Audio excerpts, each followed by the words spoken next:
And I'll never forget, this chick looks at me, hands me a pen and says, sign for Mr. Bryant. And I'm like, what? I'm like, I videoed the whole thing. I'm like, I'm like signing Kobe Bryant. I signed Kobe Bryant on a $22,000 club bill. Welcome back to All the Smoke. Yeah, sure. Jack, what's up, bro? Happy to be in LA. You turned your game up today. I saw you packed a bunch of Louis coming out here, but you really came like, where are you going after this? Nowhere. I'm just setting the standard for 2022 on the show. That's all. So you got me looking like a soccer dad right now. So I have to step my shit up. Nah, I mean you got the shit at your house. I'm just gonna force you to bring it out. I respect that. I respect that. Man, we got a guest, a guy I've known for a while, a friend of mine. We're finally able to track him down, man. Welcome, Chandler Parsons. Appreciate it. Thanks for having me, guys. Get his watch. When y'all get time, get his watch. It's probably expensive. Stop. Get his watch. But the new father, let's talk about that. I mean, you were gleaming. We were just talking about this before the show, man. You're a father of a 3-month-old daughter. Tell us what that like. He wants more. Yeah, definitely more. He told me he's gonna have 5 girls. I'm definitely gonna be the guy that has all daughters for sure. But pretty little thing. There's nothing like it, man. You guys know. You know. You think you love something, you have a child, and something just clicked. I was telling Matt, like, something happened where, you know, a couple months ago, mom couldn't get her to stop crying, right? And then I grabbed her, and all of a sudden, she just stopped. And now it's getting to the age where she's getting a personality, and you walk into the room, and she's smiling, and it really is. There's absolutely nothing like it. As far as going out and nightlife, Scottsdale. Scottsdale is popping. Best Kobe memory on or off the court? Yeah, so I got a good Kobe story. So my rookie year, we're playing here in Staples Center, and Mikhail tells us before, like, look, he pulls me aside, like, you're gonna see crazy people, you're gonna see celebrities there, like, lock in. And Kobe, he's gonna try and bust your ass. Like, he's gonna be like offended you're guarding him. Absolutely. And I'm like, cool, like, love it. I'm flattered to guard him. So I go there. First of all, I'm just looking at the court side. My head's on a swivel. I've never seen this before, right? I'm like, God damn, this is crazy. All of them are in there. Denzel's there and this chick's there. I'm like, wow. So I'm already distracted. And of course, I'm starting on Kobe. And Jordan Hill that year had got traded from Houston to LA. So I had known him, as a little side note. And fourth quarter comes around and Kobe looks at me and he's like, are you guys staying the night tonight? And I'm like looking at Mikhail, make sure he's not looking at me before I'm like, yeah, like, what up? I'm like, oh, you see he's doing it. Like, he's Mr. Miyagi in me right now. He's like, he's doing it. I'm like, yeah, like, what's up? We're staying. He goes, oh, I'll set you up. Like, I'll get your number from Jay Chill. And like, if you want to go out tonight. I'm like, stop. Like, you're like, I know what you're doing. Like, come on. Mikhail's over there, like, grilling me. Like, stop talking to this motherfucker. So I go, he ends up just going off. He has like 40 that game. We lose. After the game, you know, like right there in LA Live, we go to like Katsuya. And we're with all the OGs, right? We're with like Camby, Down, and they're all taking me out. I get a text, and it goes, you're all set at Supper Club - Mamba. And I'm like, I'm like looking around like, all right, who's fucking with me? Like, no way. But I'm like, Courtney Lee was my guy, right? I'm like showing him, like, is this real? Like, you got his number? Like, and I write him back. I'm like, okay, like, or like, I said something like, are you coming? He's like, nah, I can't make it, but my guy will hit you up. Got a next text, hey, you're set up. Let me know what you need at Supper Club, whatever. So at this point, I'm telling the table, I'm like, guys, I got you. Like Kobe's my guy. He set it up. Let's go. JB Bickerstaff is there. Like, I'm bringing coaches. I'm bringing trainers. I got it. And we have a blast, right? We have the craziest night ever. Supper Club was the club where the tables were beds. Mm-hmm. Yeah. It was awesome. Like, I was like, it was nuts. And 2 a.m. rolls around, and granted, I'm with these guys that made hundreds of millions of dollars, and this waitress beelines right to me with the check. And I'm like, oh, shit. And my dad's my financial advisor at the time. He would be on my ass if I like value sized my combo meal at Chick-fil-A. And she's bringing me this bill for God knows how much. And I'm like, oh, man. I open it, and it's like $22,000. And now at this point, I'm like, I'm sick. Like, I'm sick. I'm physically like, no. Like, I can't do this because card's gonna bounce. And I'll never forget, this chick looks at me, hands me a pen and says, sign for Mr. Bryant. And I'm like, what? I'm like, I videoed the whole thing. I'm like, I'm like signing Kobe Bryant. I signed Kobe Bryant on a $22,000 club bill. And everyone, by the way, they say he's tough. He's going to go at you. I'm like, this dude was cool as fuck. Hey, like, that's a dope story. He was awesome. That's a dope story. It was a crazy, crazy Did you time. keep the receipt? I got a picture of it for sure. Somewhere. I still got his number. I love the way the story went, though, because I thought, because Kobe wasn't asked, too, he would have stuck you with the bill. And his bill from the weekend before. I was like, oh, I'm fucked. But then he flipped it on you. I like that, It was nuts. Yeah, that's our guy. I love that. That's a dope-ass story. I got nothing but love for him. That's probably my favorite Kobe story. That's a good one. Yeah, that's a good one. Yeah. It's been a crazy past couple years for you. Can you mind walking us kind of through? I know you were in an accident, you retired. Talk to us about what's kind of been going on in your life. Yeah, Like, I mean, it's been a crazy 2 years for everybody, right? Yep. Like no one could have predicted this happening, but yeah, man, it was nuts. I was leaving practice one day, random day in Atlanta, 2:00 on a Wednesday, and I'm driving. I just see this car coming at me and just completely T-bones me, and I had never been in a crash before. I'd never been a fender bender or nothing, and it's kind of a crazy story. It's a funny story now, but like I'm going and I'm completely out, right? Like I'm knocked out, and I wake up. Where did the car hit you? So I'm going through an intersection, and the car, I kind of see it coming this way, and out of nowhere, it just kind of speeds up and just kind of gets me going through the intersection.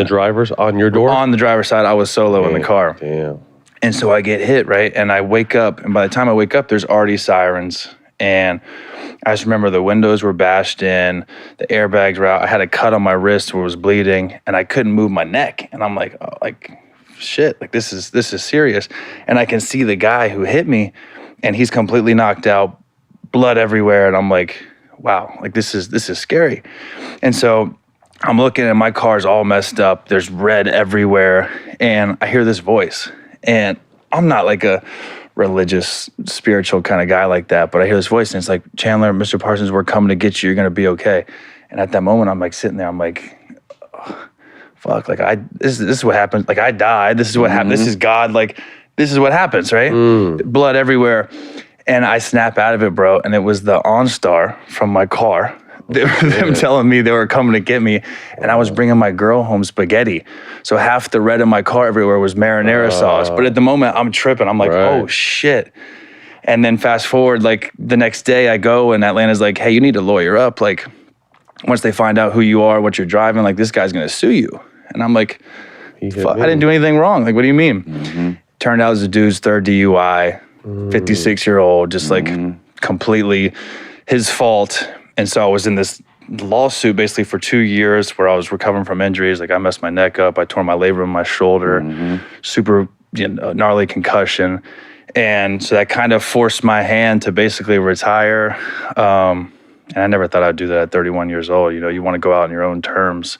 But it was scary, man. But then the whole world closed down with COVID. And, you know, I think everything kind of happened for a reason, but it was scary. How are you physically right now? Obviously, I know the mental is going to take a while to just process everything, but how are you physically feeling right now? Yeah, physically, I'm getting better. You know, I'm still like rehabbing, working out, still training. The injuries are stuff that I can, you know, they're permanent, but I can kind of maintain. I'm not going to play in the NBA anymore, so I don't need to be doing that. But to live my life and do what I want to do, to be a father, travel, things like that, I'm okay. And the lawsuit's settled, so now I'm finally free and able to do cool shit like this. I live in Atlanta, so I remember that. Yeah, that was nuts. It was crazy. It was crazy, Ron. It was crazy. It was crazy. Let me backtrack a little bit. So going into your second year, you guys make that blockbuster deal for Harden.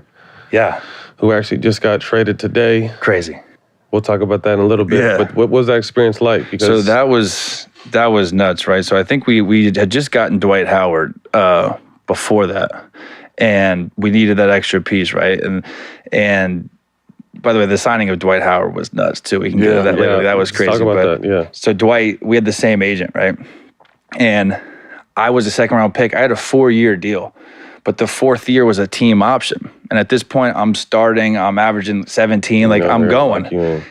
And my agent said they're going to pick up the 4th year. Why wouldn't they? You're owed like $920,000 or whatever, and just a huge bargain for them. I end up hiring Dan Fagan.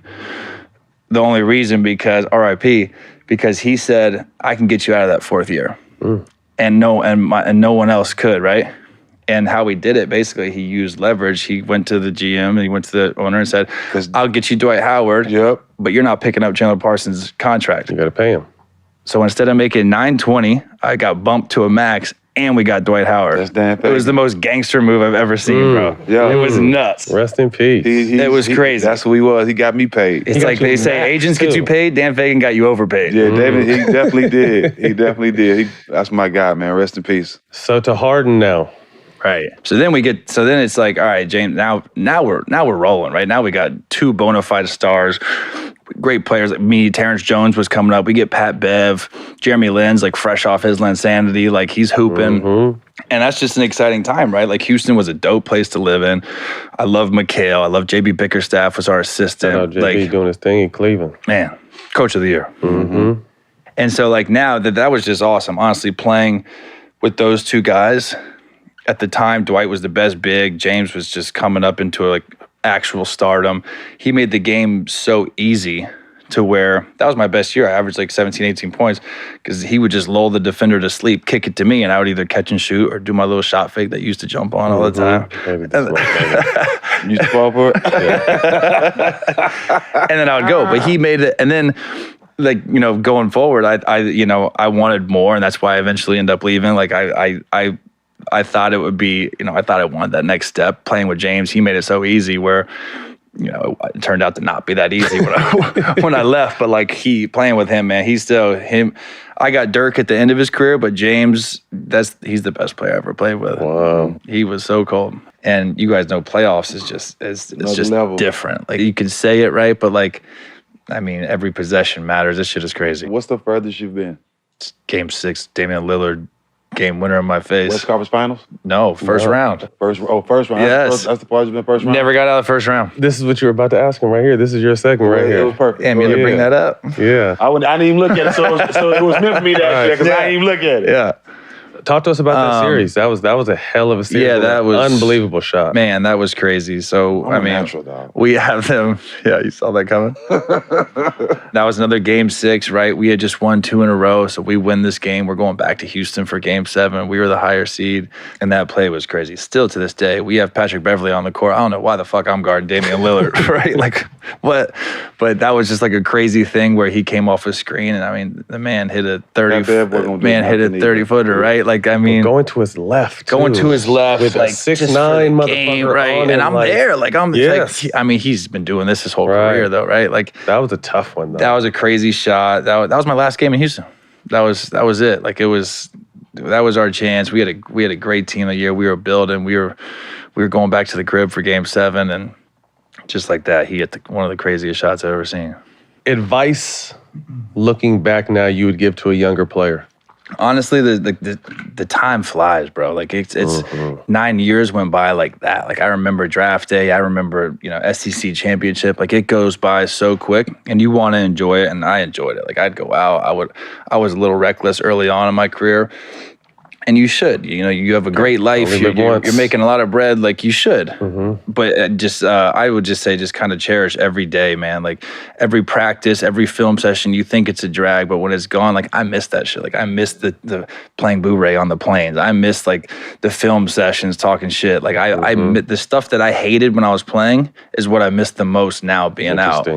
Yeah. Well, you think time goes fast as you're playing. Watch how fast it goes now that you're a father. I know, right? That shit, bro, is like, feels like half the time it's just as fast. Share a story of battles with him. So this is where it started with me and him. He's playing for the Rockets, and he is busting my ass in the first half. So you know me. I never know this story, so I'm interested to hear. But you know me, when somebody busts my ass, what's the first thing I do? Fight. I try to start a fight, right? The first thing I do. And this one made me remember him, bro. This one made me remember him. So after I'm talking all this shit to him, he ain't paying no attention to me, and I'm getting ready trying to start a fight. And it's a timeout. And I see him walking to the side with his teammates, and he looks at his teammates like, is he serious? Yeah. He's like, is he serious? And I bust out laughing. I'm walking back to my huddle and I'm crying, laughing. I was like, bro, he just asked his teammate, was I serious? I remember you were on Milwaukee, right? Yeah. I remember. You didn't even want to be in Milwaukee I was dying there. Yeah. But bro, you hear things about players, right? Like, don't fuck with Zebo. Steven Jackson was one of them. So now I'm real life in a game. I'm playing good against him, but now like he's tight and like he's talking shit to me. I remember asking Sam Dallenberg, and like he said something to me like anybody but him, and I was like, I already started it. Like, you had by 16 I'm like, in the first quarter. He was like frying my ass. I was like, shit, fuck it. I can't take this for 4 quarters. Hey, Sam knew karate though, his big long ass. He's like, what? You don't have my back? And he like looked away. I'm like, God damn, Sam. And even no. Yeah, right.